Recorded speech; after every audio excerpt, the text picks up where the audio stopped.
Hello, good morning guys. So today is Tuesday, September 5 at maulan pa din dito sa atin.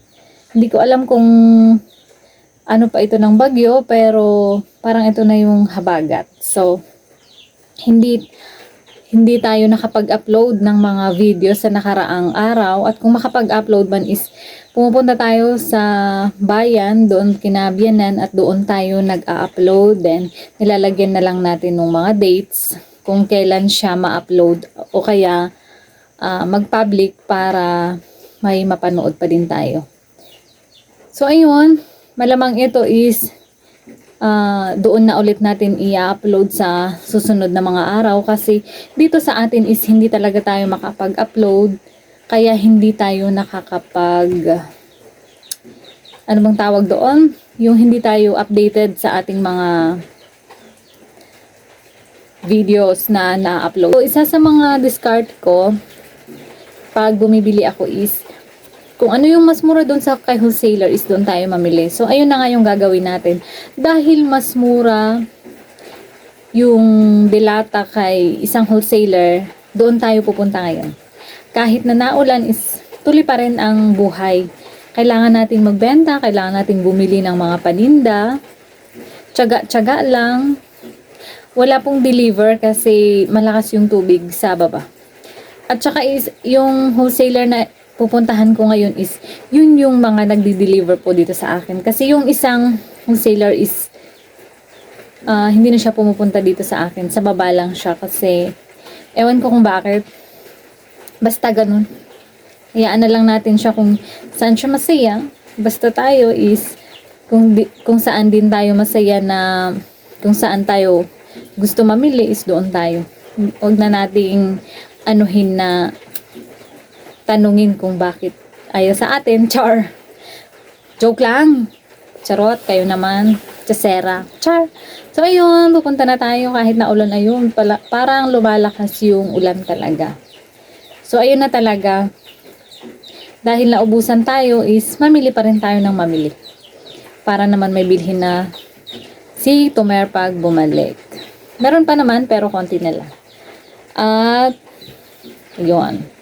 Sige, bye muna for now and update you later. Hello guys, so namili nga tayo doon kay wholesaler. At pinagbayaran natin is 1,763. So, same price na sila. Pero mas mura pa rin sa kanya si tuna. Si Fresca tuna. So, ayan. Ito yung mga napamili natin. 10 na tawag doon. Ako, nakakalimutan ko. Fresca tuna, paksiw. So, basta flakes in oil. Tapos, adobo. Then, lechon paksiw. So, yan po yung Fresca tuna. 32 na ang bili natin kay wholesaler. So, ang magdagdag tayo ng piso.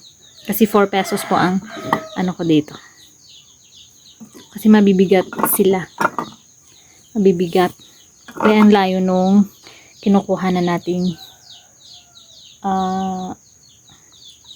wholesaler. Tapos 5 meatloaf din.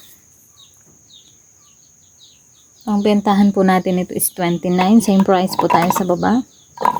Tapos 3 corned beef lang. So, hindi po ako namimili ng madamihan ng mga ito kasi bukod sa mabigat siya is kung ilan lang po yung nabenta o kaya nabawas doon sa aking mga panindang dilata is yun lang po ang binibili natin. Tapos kung may extra money tayo is sa ibang products po ibibili. Tapos 5 sardinas.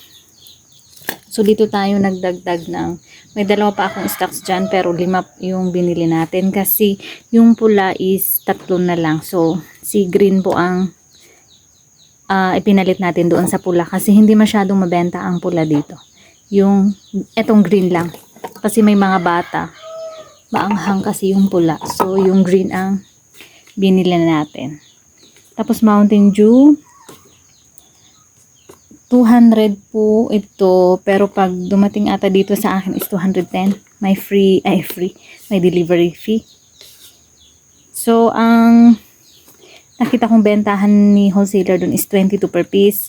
Kasi nakalagay na sa ref. So, pag ibebenta din natin ito, is 22 per piece din.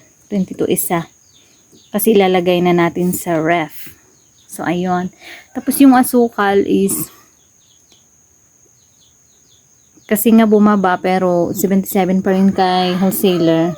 Pero ang bentahan na natin kasi dito is 85. So, 85 na yon. Tapos, ito lang, tig 10 Wisher Red, cracklings, at saka corn always. So, yun lang po ang available kay wholesaler kasi marami pong walang chichirya ngayon. Ewan ko kung bakit nagkakaubusan. So, titingin na lang tayo sa bayan kung ano ulit yung marami doon. Yung mga palaging wala kay wholesaler dito.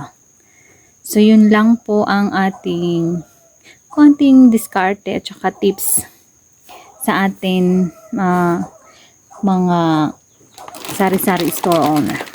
So, yung mga kulang sa atin is bilhin na agad o kaya yung mga konti is bilhin na agad. So, ito po is dagdag kasi ito yung hinahanap ni Tumer. Pero ito po is iba po yung bentahan natin sa yung mga mula sa ref. Tapos bumili din pala tayo ng bangus 1.4 kilo. So, ayan. 308 po yung 1.4 kilo. Tapos, kung may magtatanong is ibibenta natin. Pero kung wala is ulam na lang natin. Char! So, yun lang po guys.